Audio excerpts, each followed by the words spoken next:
New Vitamin Water Zero Sugar Pineapple Passion Fruit is packed with vitamins, just like the amount of peas we packed in that sentence. It's packed like your tote bag, the one you stole from your ex, or your overpriced half a studio apartment, or extra rushed rush hour traffic. Packed like your calendar, triple booked at 5, of course. Grab a Vitamin Water. Did we mention it's packed with vitamins? This message is sponsored by Greenlight. With school out, summer is the perfect time to teach our kids real-world money skills they'll use forever. Greenlight is a debit card and the #1 family finance and safety app used by millions of families, helping kids learn how to save, invest, and spend wisely. Parents can send their kids money and track their spending and saving, while kids build money confidence and skills in fun ways. Start your risk-free Greenlight trial today at greenlight.com/Spotify. That's greenlight.com/Spotify. Good night, itchy eyes. Good night, sudden sneeze. Good night to your symptoms of allergies. Zysol is the allergy medicine you take before bed. It provides powerful relief while you rest your head. Not just all night, but all the next day. Zysol keeps working, keeping allergies at bay. And without those annoying symptoms disturbing your rest, you can wake up the next morning feeling your absolute best. Remember, be wise all. Take Zysol. At night.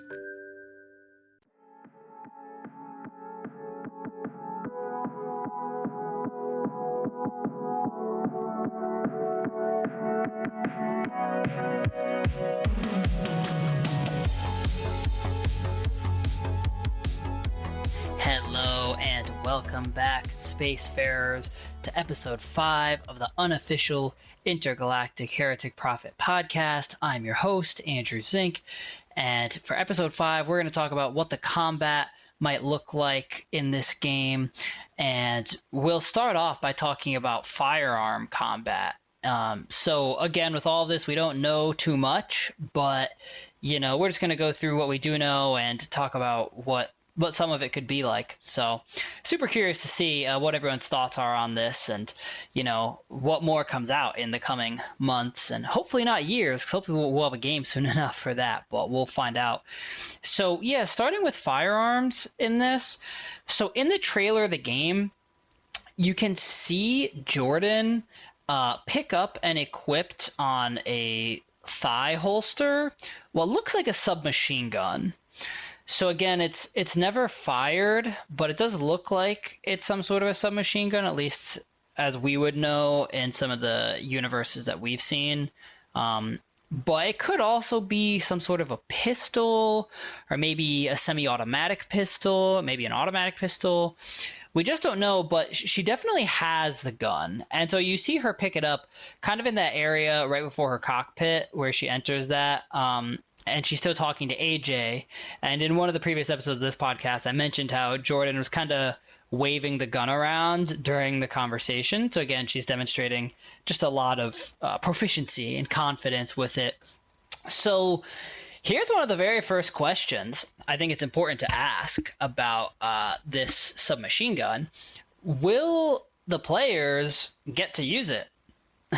Because we don't even know if we're going to get to use the gun at all. So from what we see in the trailer, not only does Jordan, hold it right before going into the cockpit, but it's still equipped on her thigh holster when she charges a Semperium robot down on the surface of Semperia. So again, we don't know if at some point she might lose it or if there's some other reason that it won't be active.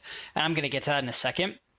But that she has it on the surface, and maybe that could change. Maybe that's just in the trailer, but it won't actually be in the game. So we don't know if we're even going to get to use this submachine gun at all.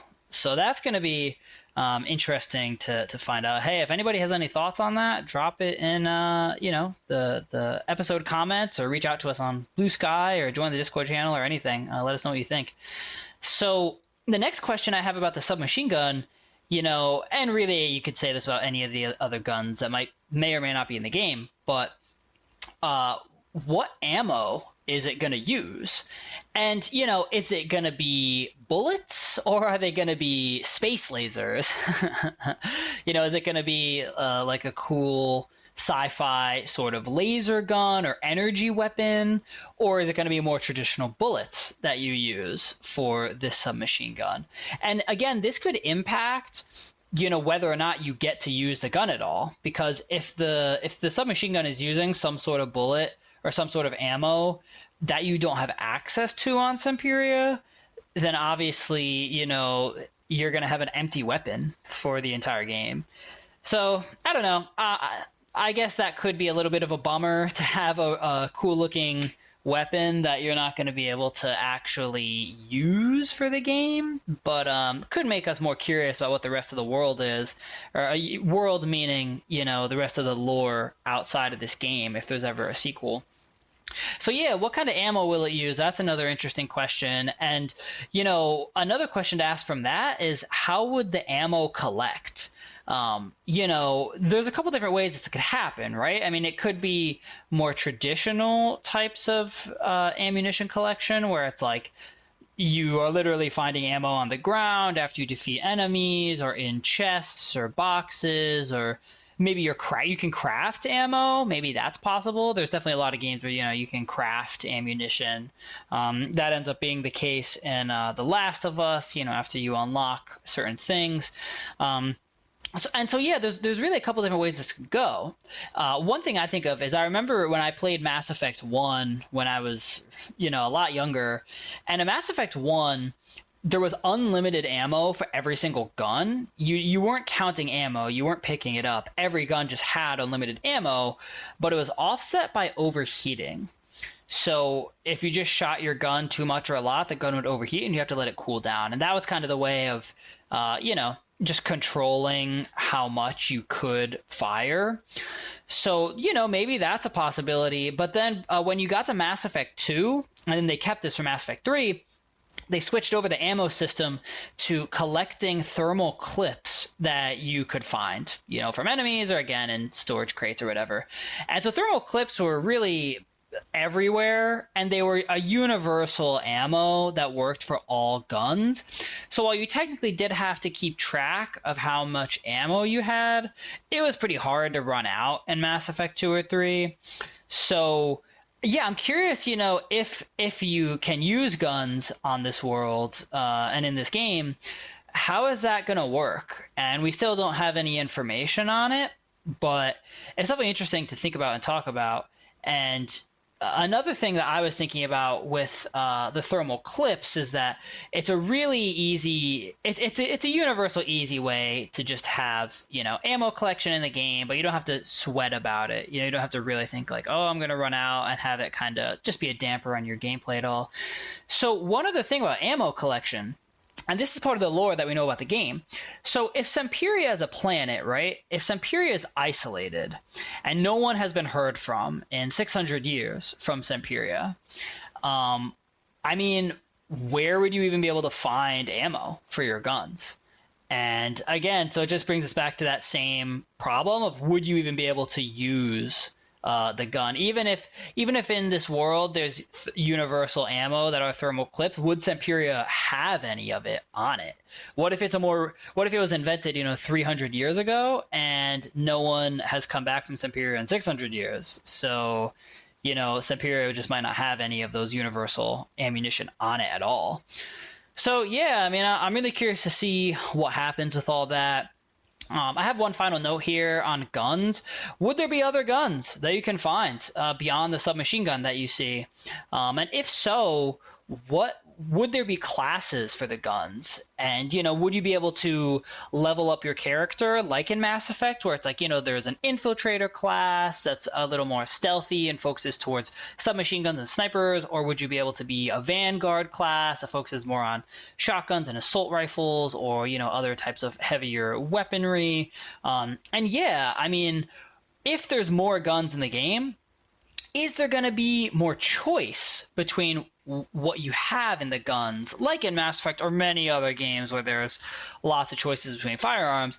Or would everyone would we all as players be getting the same weapons at the same time in this game?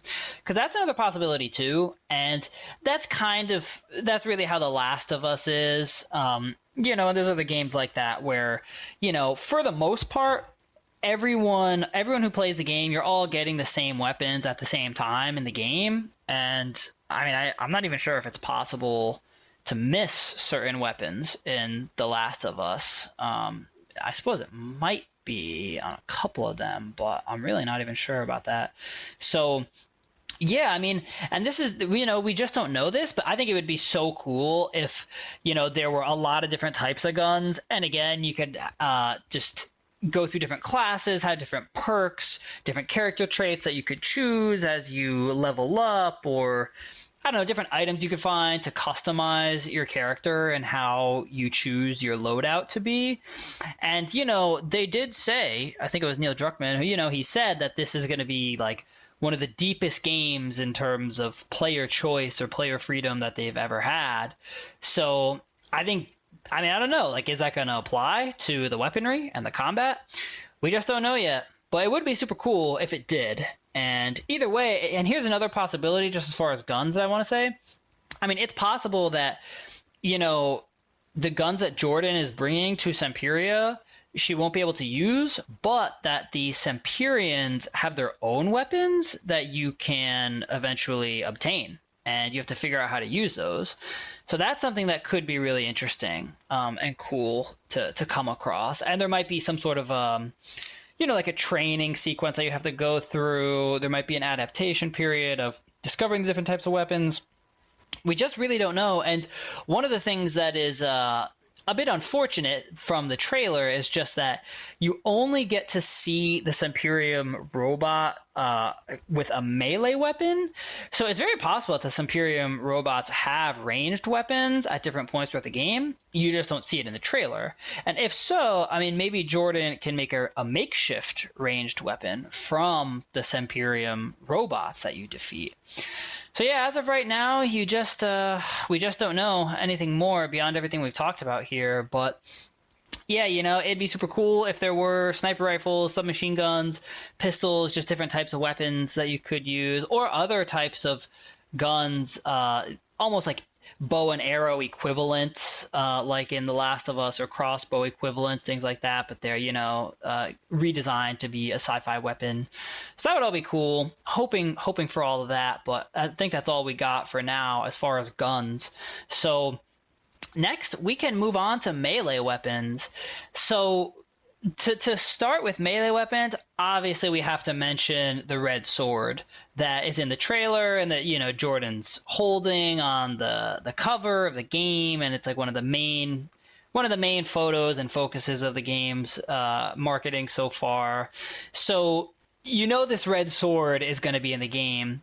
And there's been a couple different theories about the red sword that I've seen floated around. I'm probably going to do a bonus episode or something about the red sword specifically, but we really don't know very much about it, just that it can power up and like power off and on. Almost reminds you of a little bit of a lightsaber, but it's different because it very clearly has these bars on it. Like it's made up of these little red bars. It almost looks like a like music. If you're watching music, but on like a DJ sort of screen or something, and some of y'all may know what I'm talking about here, but you'll see like the bars of music bopping up and down, and that's kind of what the sword looks like. Like it's flowing, like it's moving actively, like it's tuned into something, but you don't know what it is. So obviously to start, this red sword is establishing that. And I think it's like some sort of a kinetic weapon, but I just don't know. But it's kind of establishing that there's definitely going to be melee weapons in this game. There's definitely going to be probably a fair amount of melee combat. And I think that's fair to say just from what you saw in the trailer, And so obviously this sword is going to have some sort of electromagnetic qualities or some sort of qualities that allow it to cut through metal, because you see Jordan do an overhand strike against the Semperium robot, and if this sword was just metal or something else, like I just have a hard time believing that superheated metal or whatever it is just going to go through other metal. That's probably not going to be the case. So maybe there's going to be other melee weapons that are like this red sword. Maybe this melee weapon is unique to Jordan. Maybe this red sword is actually unique in the whole galaxy of this universe. And Jordan's one of the other people who has a weapon like this. And again, maybe this weapon is going to need charge. So it's possible that you only get to use it in limited quantities, or eventually Jordan has to seek out a power source for it. Maybe it just charges indefinitely, like a lightsaber would, and it's powered indefinitely. So we know the red sword is going to be in the game. It establishes that there's going to be melee combat in the game, and that's going to kind of take, front and center and how the combat goes, but there might be more and we just don't know. So the next thing I thought would be cool to talk about is how would the melee combat play in this game, since we know that's going to be there. So yeah, I think I mentioned it on the last episode, but I've been running a Ghost of Tsushima Gamecast ahead of the Ghost of Yote release in October of 2025. So that's kind of on the front of my mind, and I've been wondering, like, yeah, and as far as melee weapons would go, how would this play, right? Would it be like Ghost of Tsushima where there's different button combos that you can have to allow yourself to do different moves and chain together different attacks? Or would this melee combat be more like The Last of Us, where it's kind of more free-flowing melee? It's more like, they give you a dodge option in The Last of Us Part 2.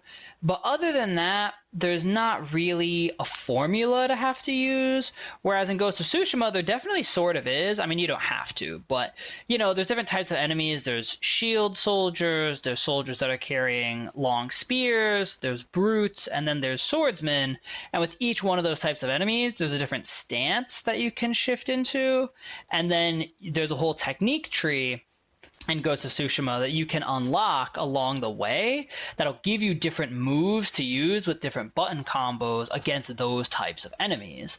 So in that sense, I would say Ghost of Tsushima isn't quite as free-flowing as The Last of Us. The Last of Us, it's like, there's just an attack button and there's a dodge button, and other than that, like, there's not really that much else to do with melee combat. So would it be similar to, one of those two? And again, we just don't know as of right now, but I think it's cool to think about. And I have a feeling that it's going to be some sort of really cool combination of those two, where it's free flowing combat. It's not like turn based, or it's not sort of, I almost felt like certain Assassin's Creed games, it could get a little rigid where it didn't really feel free flowing. It felt a little bit formulaic in how it was playing out. I have a feeling this is going to be like a perfect middle ground where there is going to be that free flowing feel, but there's going to be a lot of different types of combos and moves that you can do. So I don't know. Then you have to kind of use your gaming senses and skills to like be able to read clues the game is giving you about what the enemy's attacks are going to be and how to block them or not block them or dodge them. And then you're going to have different ways that you can choose to respond in a free-flowing way. So I don't know. That could all be cool. We just don't know very much about it. And so here's one of the next thing I wanted to talk about, just with fighting with melee weapons.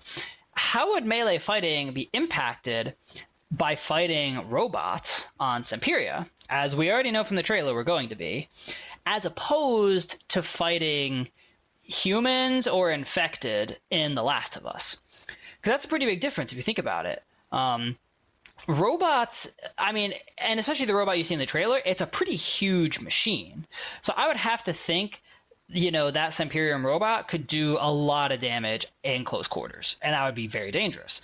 In The Last of Us, you could definitely take hits from other people and infected. You can take hits and it's okay. You can dodge. I mean, there's a lot of different ways to engage. But let's say ranged weapons aren't an option in Intergalactic, and the melee weapons are your only option or your primary option, or ammo is so scarce that you have to be using melee weapons quite a lot. Yeah, I mean, how would that impact fighting robots? I would have to imagine that there would be a lot of dodging, right? There'd be a lot of dodging or some sort of use of agility, which we're going to get to that after the mid-break on the show. But, you're not just going to want to be like statically button mashing without dodging if you're fighting robots that deal high amounts of damage, and you don't have any ranged way of engaging them. So that's something interesting to think about, and would pose an additional challenge to gamers to figure out how to do that. So one of the next thing I wanted to mention is, and this is really important, right? Like, how will the enemies that you're fighting impact the practicality of your weapons? And I kind of just mentioned this before with the red sword, but if you're fighting robots, right, and especially if they're robots made of some sort of stronger metal or material or something, you're gonna need a weapon that's a higher technology, like the red sword. You're not gonna be able to just like use a wooden baseball bat or something, go classic style like in Fallout 3, up against a robot. It probably just wouldn't work. What's funny is you actually can do that in Fallout 3, but I have a feeling it's not going to be the case. And so the reason I bring that up is, from what you see on the game, it's like Semperia is an abandoned planet, and again, we don't know what we're going to find on there from the Semperians themselves, but there's a lot of trees, but so it's like if you're fighting robots, you're probably not going to be able to make makeshift weapons out of wood. So if, because you're fighting robots, you need weapons of a higher technological caliber, that is really interesting, because it's going to impact what type of weapons you need. And it might also impact, again, how you choose to fight. I mean, if you have poor quality, low damage weapons, you're going to have to use a lot of agility or find other ways to deal damage, as opposed to something that's higher technology that could do a lot of damage. And, you might only need to find a way, you only dodge once or twice, find a way past the robot's defenses before you can defeat it with the red sword or something else. So then, that kind of brings me to one of the last points on melee weapons here, which is just other types of melee weapons. I mean, what else are we going to be able to find in this game? It's totally possible that we find other weapons from the Semperians, who are, again, like, we don't know when we're going to encounter them in the game, but I expect to encounter them at some point, and you may find like abandoned Semperian weapons that are around, and you may be able to pick them up, learn how to use them. We just don't know. Is it possible that, and this is something we've talked about in the previous episodes, but if Jordan is going to be able to be in communication with AJ or some of the other people on her team,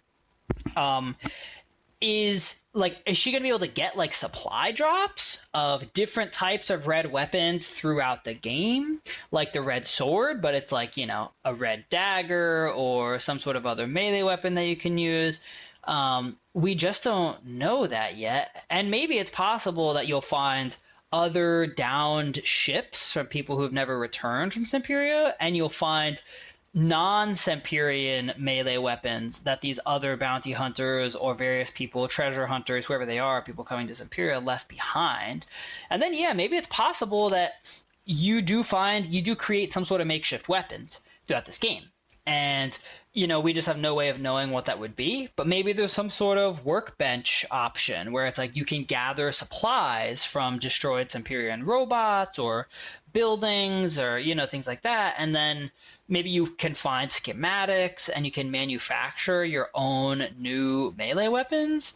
Or again, you're like recreating Semperium weapons from schematics.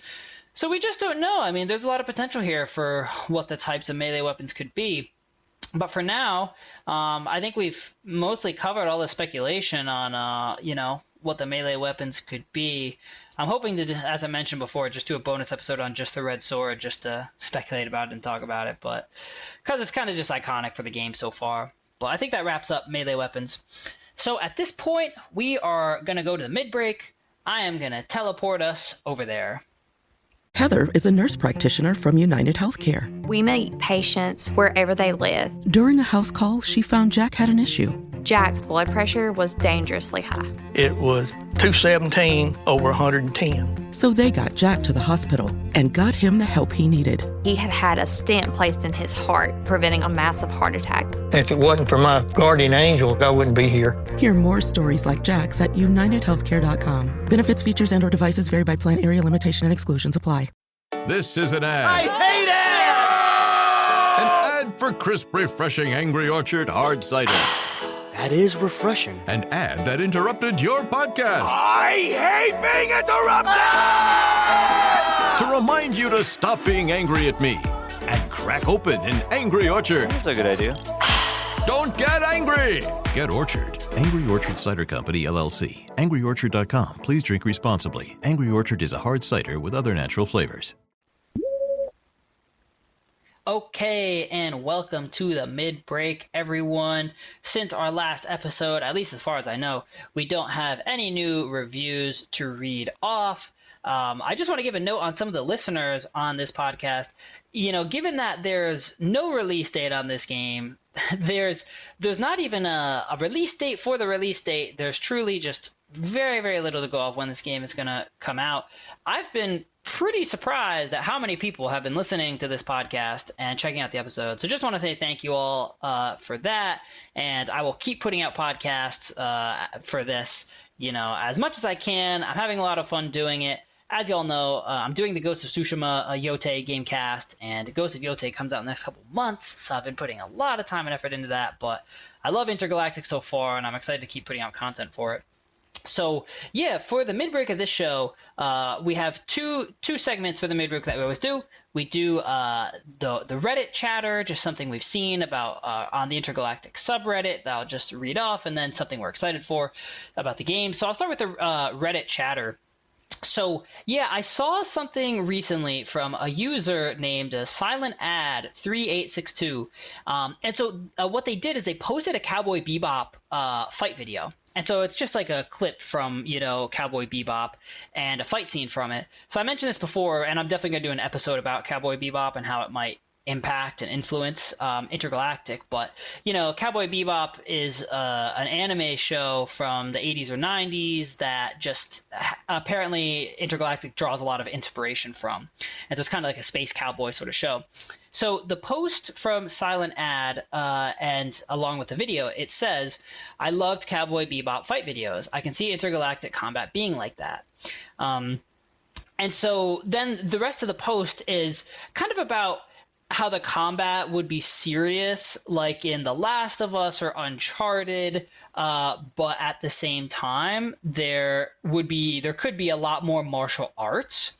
And, you know, they mention that there could be more interaction with environmental objects or the use of just spontaneous items out in the environment that you can use to your advantage. So yeah, I thought this was a really cool post, and I actually agree. I very much agree with all this. That I definitely think there's going to be more sorts of martial arts types of movements and such, and I'm going to get to that after the mid break. But yeah, like we've already seen that in the trailer, how Jordan jumps off the rock and everything. You know, that there's going to be a lot more acrobatics, I think, than we've seen in previous Naughty Dog games as far as combat is concerned. I'm really excited to see you know, how that goes and what that looks like.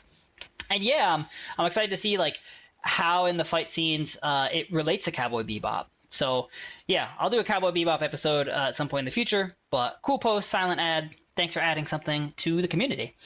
And yeah, the last thing for this mid break is just one thing we are excited for about the game. So one thing I'm excited for is just to see if more branding from real life brands shows up in the game. You know, as of now, we have everybody knows Adidas and there's Porsche, but there might be more. We just don't know. Maybe it'll be more Adidas. Maybe it'll be more Porsche. And maybe there will be other brands. And I'm really just curious to see, like, how would they use those brands, and what would the meaning behind it be? What would the symbolism behind it be? And, you know, I'm realizing now I probably have to do an episode about the symbolism behind the Porsche spaceship and the Adidas shoes. What does that tell us about the world? And maybe it's not supposed to tell us anything, but maybe it is. And hey, if we have another year and a half before this game comes out, we got a lot of time before we can, you know, play it. And so a lot of stuff we got to find stuff to talk about. So yeah, excited to see if more branding shows up in the game from real life brands that we know. Okay, good mid break, and now back to the show. Okay, welcome back to the show, everyone. So we're going to dive into the next note on what the combat could be like. And I'm just going to talk about, the types of movement and like what is the agility going to be like in this game.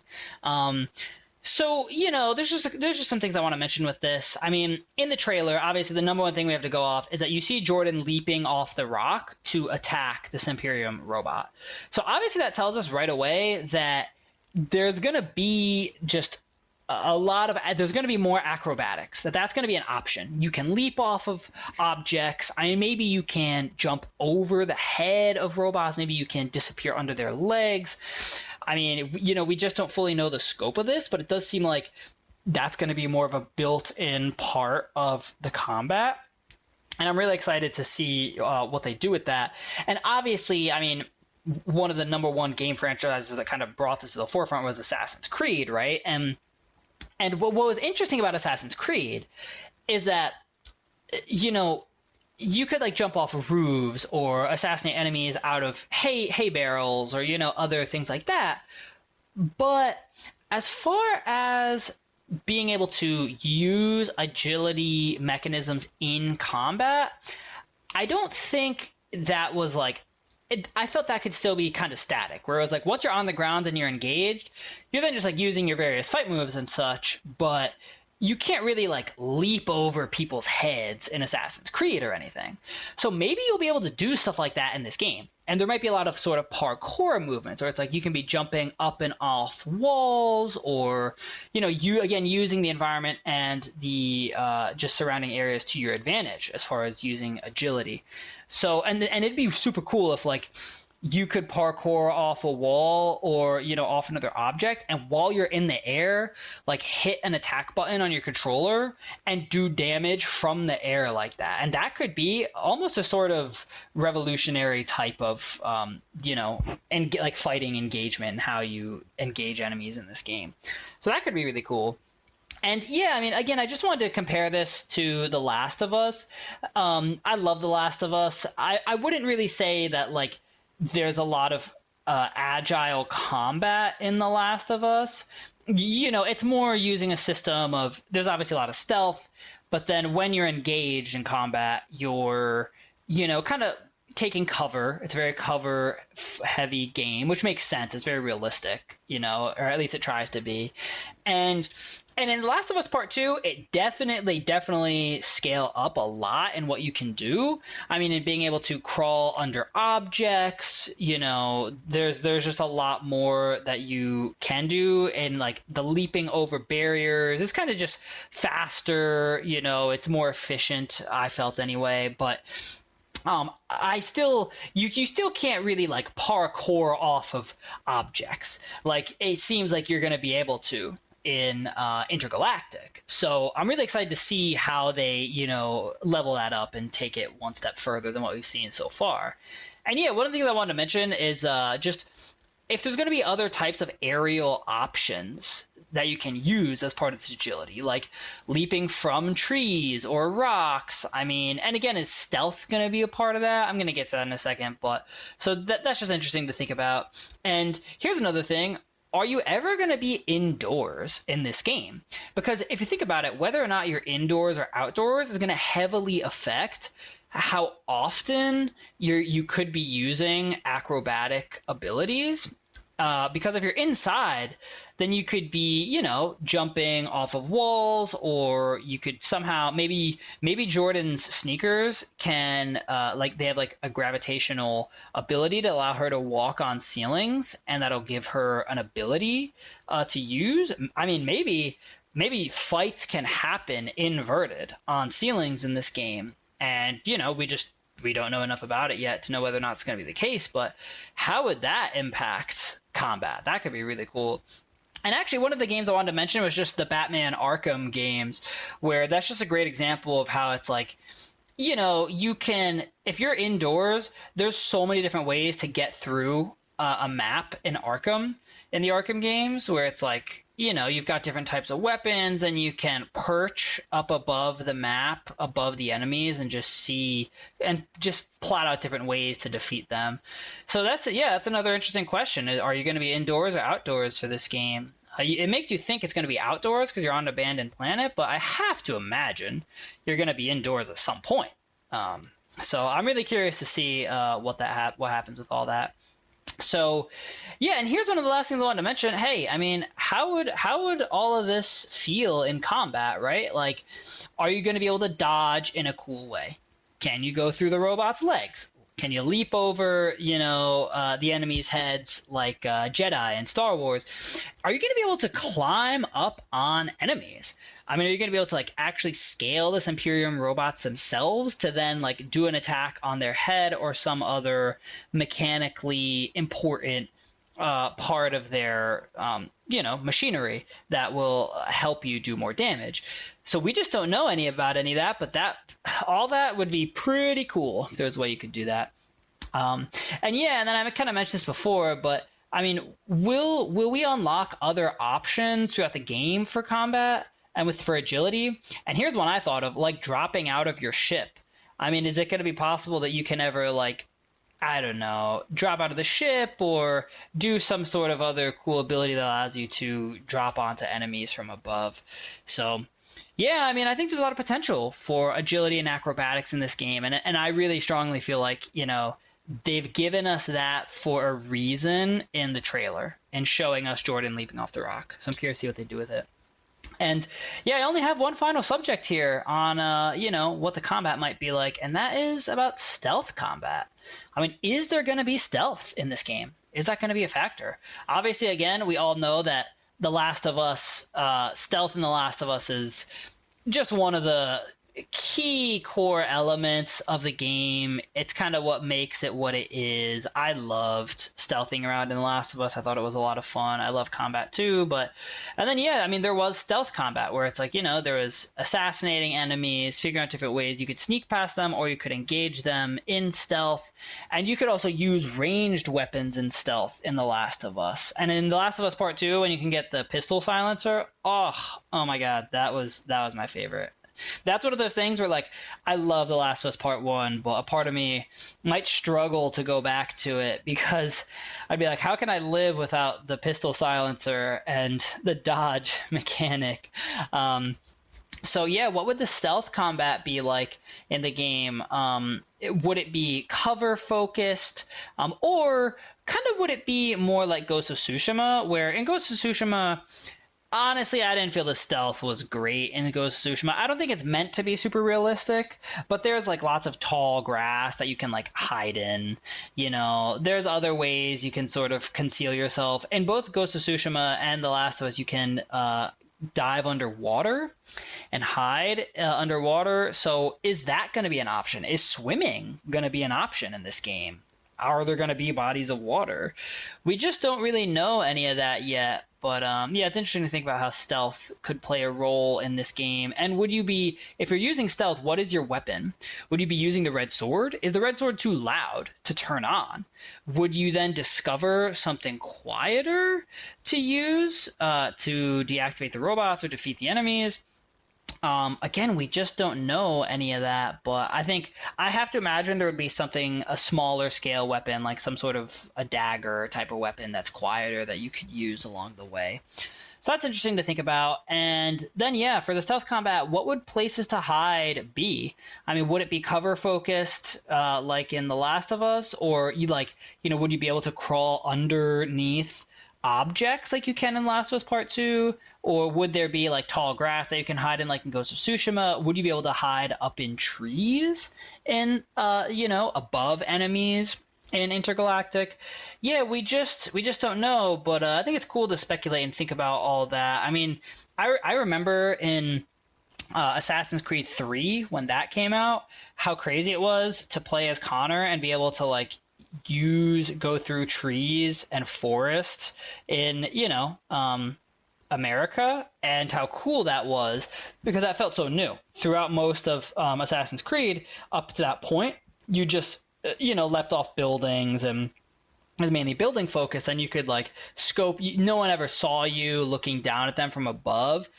So is that going to be an option here? And I do have to say, sometimes it's kind of funny in both, like in a lot of games with stealth, where it's like you can just be looking down at people and you're like in broad daylight, but they just don't look up and see you. So that's something interesting. Would that be different in this case? Would the Imperium robots be able to look up and see you, and would that impact like how you move forward with stealth? So yeah, all that is interesting. I hope there's stealth elements in the game. I think more player freedom and player choice is just always the best way to go. But yeah, so I have to say that about wraps us up for this episode. I would love to hear what any of you, the listeners, think about all this. You can reach out to us on Blue Sky, send us an email. I strongly suggest everyone join the Robots Radio Discord, and there's an Intergalactic channel in there that you can talk directly with us on. And yeah, I mean, if you have any thoughts, let them know. I'd love to know if I've missed anything, or if people think of anything that would be cool to talk about or a good idea on all this.